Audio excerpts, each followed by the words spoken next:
problem now is future peace. That is your job in Germany. By your conduct and attitude while on guard inside Germany, you can lay the groundwork of a peace that could last forever. Or just the opposite. You could lay the groundwork for a new war to come. And just as American soldiers had to do this job 26 years ago, so other American soldiers, your sons, might have to do it again another 20-odd years from now. Germany today appears to be beaten. Hitler, out. Swastikas, gone. Nazi propaganda, off the air. Concentration camps, empty. You'll see ruins. You'll see flowers. You'll see some mighty pretty scenery. Don't let it fool you. You are in enemy country. Be alert, suspicious of everyone. Take no chances. You are up against something more than tourist scenery. You are up against German history. It isn't good. This book was written chapter by chapter, not by one man, not by one Führer. It was written by the German people. Chapter 1. The Führer, Bismarck. The title, Blood and Iron. The armies, German. Under the Prussian Bismarck, the German Empire was built. The German states combined, serving notice to all that their religion was iron, that their God was blood. Bismarck's German Empire built itself by war, at the expense of Denmark, Austria, and France, and became in 1871 the mightiest military power in all Europe. Enough conquest for a while. Time out to digest it. Europe relaxes. The danger's over. Nice country, Germany. Tender people, the Germans. And very sweet music indeed.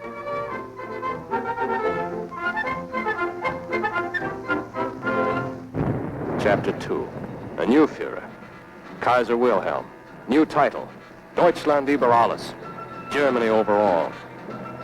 And the same tender German people who smacked us with their World War I against Serbia, Russia,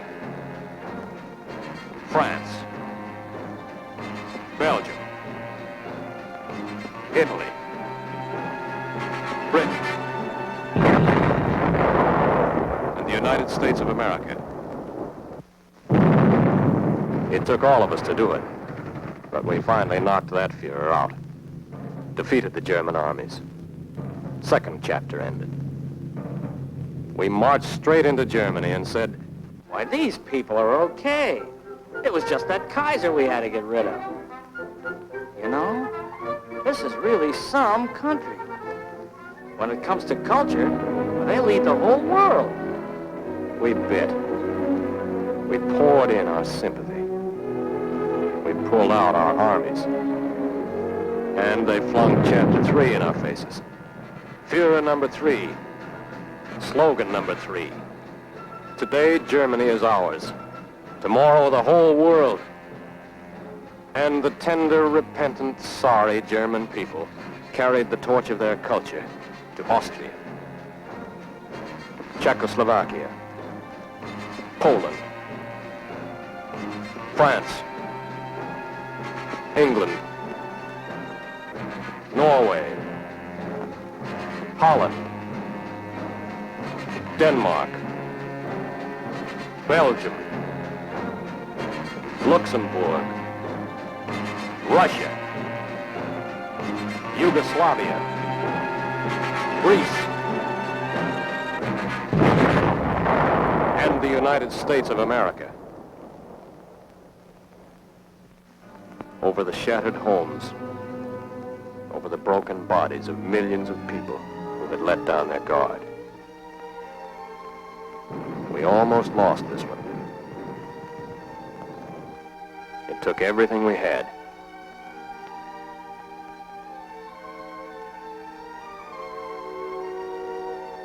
Measure the cost in money? There isn't that much money.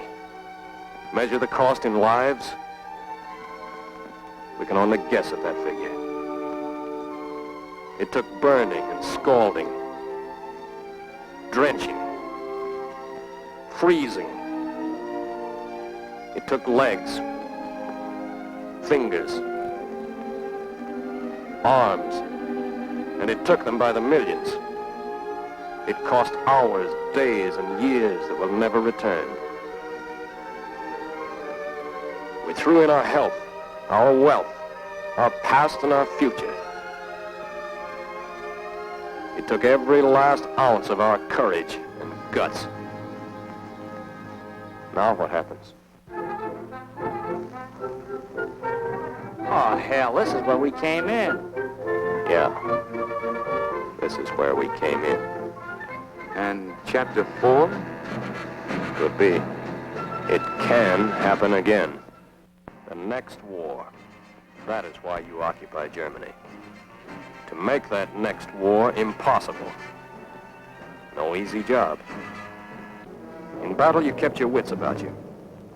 Don't relax that caution now. The Nazi party may be gone. But Nazi thinking, Nazi training, and Nazi trickery remain. The German lust for conquest is not dead. It's merely gone undercover. Somewhere in this Germany are the SS guards, the Schutzstaffel, the Gestapo gangsters. Out of uniform, you won't know them, but they'll know you. Somewhere in this Germany are stormtroopers by the thousands. Out of sight, part of the mob, but still watching you and hating you. Somewhere in this Germany, there are 2 million ex-Nazi officials. Out of power, but still in there. And thinking about next time. Remember that only yesterday, every business, every profession was part of Hitler's system. The doctors, technicians, clockmakers, postmen, farmers, housekeepers, toy makers, barbers, cooks, dock workers. Practically every German was part of the Nazi network. Guard particularly against this group. These are the most dangerous. German youth. Children, when the Nazi party came into power, they know no other system than the one that poisoned their minds. They're soaked in it. Trained to win by cheating. Trained to pick on the weak. They've heard no free speech. Read no free press. They were brought up on straight propaganda. Products of the worst educational crime in the entire history of the world. Practically everything you believe in, they have been trained to hate and destroy. They believe they were born to be masters, that we are inferiors, designed to be their slaves. They may deny it now, but they believe it, and will try to prove it again. Don't argue with them. Don't try to change their point of view. Other Allied representatives will concern themselves with that. You are not being sent into Germany as educators. You are soldiers on guard. You will observe their local laws, respect their customs and religion, and you will respect their property rights. You will not ridicule them. You will not argue with them. You will not be friendly. You will be aloof, watchful, and suspicious. Every German is a potential source of trouble. Therefore, there must be no fraternization with any of the German people. Fraternization means making friends. The German people are not our friends. You will not associate with German men, women, or children.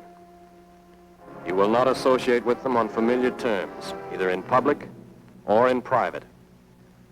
You will not visit in their homes, nor will you ever take them into your confidence. However friendly, however sorry, however sick of the Nazi party they may seem, They cannot come back into the civilized fold just by sticking out their hand and saying, I'm sorry. Sorry.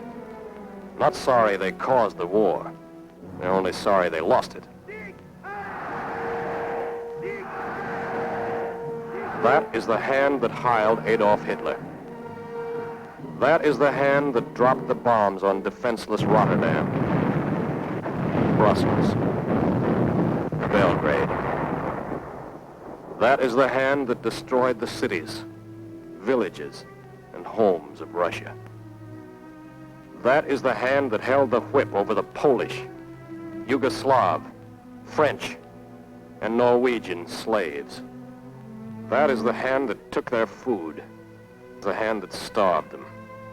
That is the hand that murdered, massacred Greeks, Czechs, Jews. That is the hand that killed and crippled American soldiers, sailors, Marines. Don't clasp that hand. It's not the kind of a hand you can clasp in friendship. But there are millions of Germans. Some of those guys must be okay. Perhaps. But which ones? Just one mistake may cost you your life. Trust none of them. Someday, the German people might be cured of their disease. The super race disease. The world conquest disease. But they must prove that they have been cured, beyond the shadow of a doubt, before they ever again are allowed to take their place among respectable nations. Until that day, we stand guard.